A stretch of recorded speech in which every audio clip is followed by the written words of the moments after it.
Hey everybody, how's it going? Today we're going to be doing some winterization stuff on my Honda lawnmower. So today we're going to change the oil, we're going to check the spark plug, we're going to check the air filter, we're going to check the blades, and we're just going to give it a once over because it's not going to get used until next spring and it's going to sit in the garage for a couple of months. So then we're also going to treat the fuel that's in the tank right now. These are just some simple winterization things that you can do for your mower to maximize its life.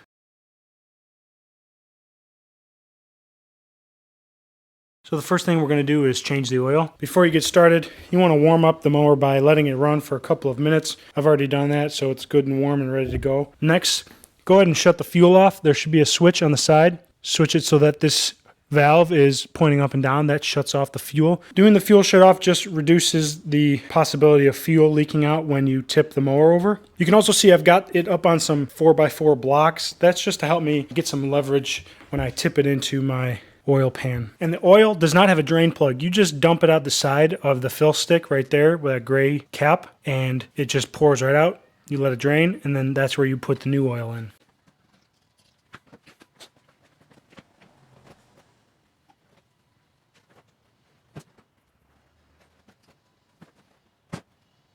Now that the oil is drained out, we can put the new oil in. Honda sells this little 10W30 bottle that's 12 ounces, which is the recommended fill amount for this mower. I just get this on Amazon. I will post a link to it in the description. You just pour this right down into the fill hole, and then that's all there is to the oil change.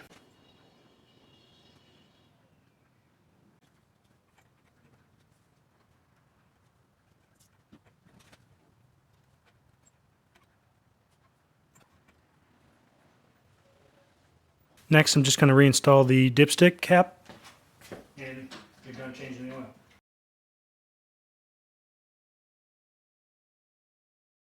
The next thing I'm going to do is check the air filter.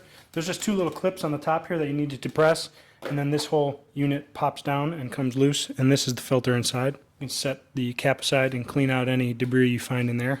And just look through the filter, look through the pleats, and see if there's a lot of buildup between them. If it's really, really bad, yeah, go ahead and replace it. But if it doesn't look too terrible, you can reuse it. Just give it a few taps on something and knock out any of the loose stuff. In this case, mine looks pretty decent. I'm going to go ahead and reuse it for one more season. To reinstall the air filter, just pop it into the cover just like that. And then these two little hooks are going to go on the bottom here. There's two little hinges.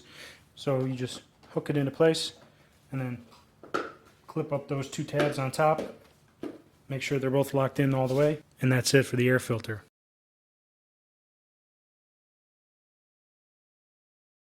This next step, we're going to check the spark plug just to see how it's running, and also because we need to disconnect it for the next step, which is going to be changing the blades. So just come onto the front where the spark plug is and grab a hold of the rubber boot and give it a pop, and it'll come right off, exposing the spark plug right down in there. Go ahead and clean off this spark plug boot as best you can just to get the dust and dirt off of it, because you don't want any of that falling down in there when you reinstall it.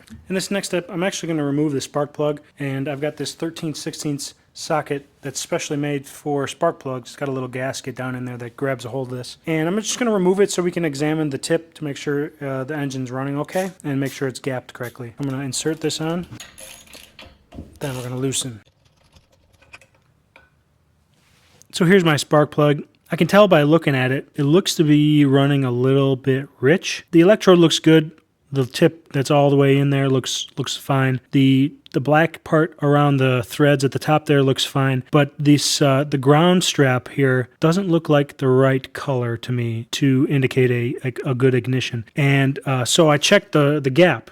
I've got this little gapper tool, and I checked it, and it seems like the gap is actually just a little bit too big. I can get this up to about 0.033, which is a little over what they recommend. They recommend a gap of 0.028 to 0.031. So yeah, we're talking very small amount, but it might just be the amount that is needed to get this back running right on. I'm just going to adjust this just slightly to make the gap a little bit smaller. So I played with it just a little bit, and I got the gap down to 0.030. You can see the right side of that ground strap is right on that 0.30. I lowered it by 0.003. Not a whole lot, but maybe it'll make the difference to running a little bit better. Not that it was running bad, but I'll give it a shot. Before I put the spark plug back in here, since this is going to be sitting over the winter, they recommend putting a teaspoon of oil into the spark plug hole that helps coat the cylinder.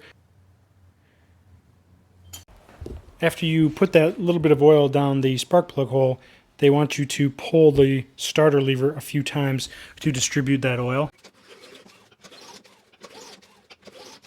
Then lastly, pull the starter rope until you just feel the resistance. And then put it back. Now we can reinstall the spark plug. Being careful not to cross thread and make sure you still have your washer. Thread the spark plug into place by hand. Then we're going to give it another quarter turn or so with the socket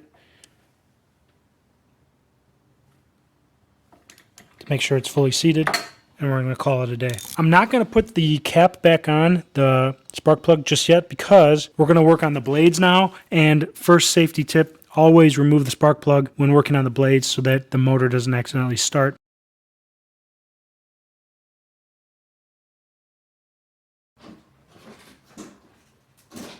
Here is the underside of mower deck.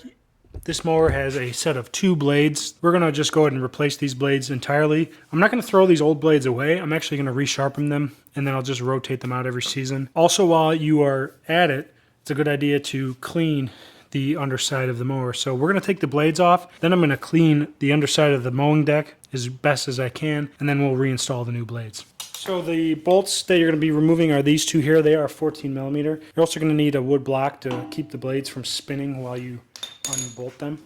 So I just have this block laying around. I'm going to put it right here so that it wedges against this part. Then I'm going to move the blade over so that it makes contact with the block, so that when I crank on those bolts, it doesn't move.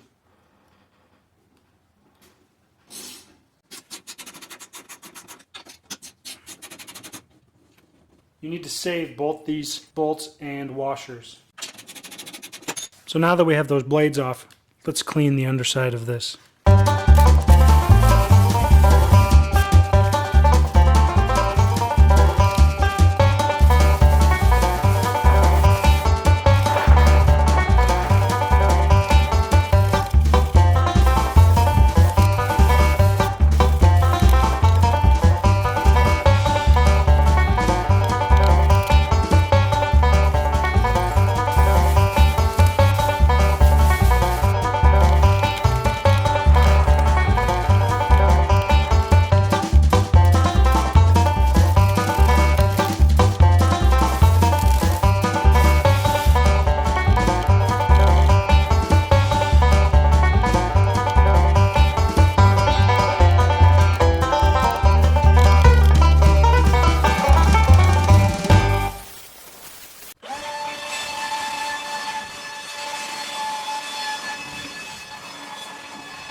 So here is a comparison of the blades that were on the mower on the bottom here, and these are the new blades that I have. These are a pair of twin blades that this mower uses, and they kind of seat into each other just like that. So you need to be sure when you're putting them back on the mower that you have them seated correctly and they're oriented the right way. These blades are getting a little beat up from rocks and things like that in the yard. Let's see if I can get a focus there. You can see that one's getting a little beat up with some cuts and grooves and things like that. Same with this bottom blade. They're just getting a little beat up.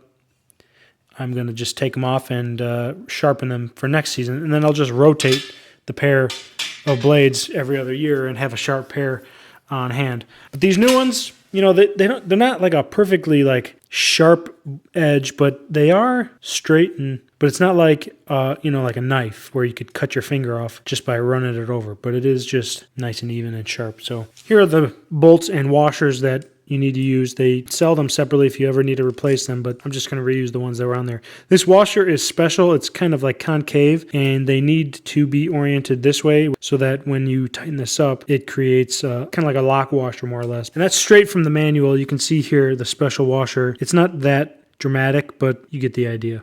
So these blades, they seat into each other. You can see there's like the grooves on those blades, and you need to make sure you have them oriented correctly, with this smaller blade going on top and the bigger blade being on the bottom. And then you take that whole assembly and turn it on its side, and you put that smaller blade on top, and then you can run a bolt through into the prop on the motor to bolt them on. Now in order to tighten these, you're going to need your block again to prop it in against the blade so that it doesn't spin when you try to tighten it. You will need a torque wrench, so I've got my torque wrench lined up with the 14mm socket. The spec is 36 to 43 foot-pounds, so I've got my torque wrench set to 40 right now, and I'm just going to go and tighten those up.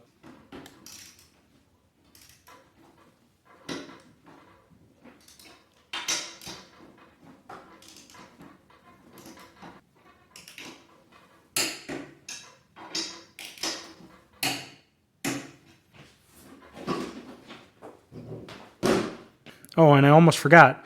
I need to reinstall the spark plug boot onto the spark plug. Push it in until it clicks.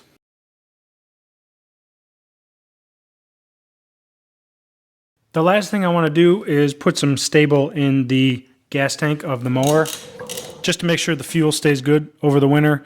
Now this has already been topped off with fresh non-ethanol fuel, so I'm going to just pour a little bit into the tank, and I don't know the exact capacity of this tank. I just know that it's not even close to being a gallon, so I'm only going to give a splash of this stable into that tank and it should be just fine. 1 ounce of this treats up to 1.5 gallons, so a splash into this tank will be fine. I've also added some stable to my gas can, which is 1 gallon there, and I put 1 ounce of stable into that, so I've got fresh fuel there with stable in it, and then the mower has fresh fuel with stable in it as well. Should be good for the winter. And that's it for this video, guys. If you like it, give it a thumbs up. Love it if you subscribe. Stay tuned for more videos. We'll see you next time. Later.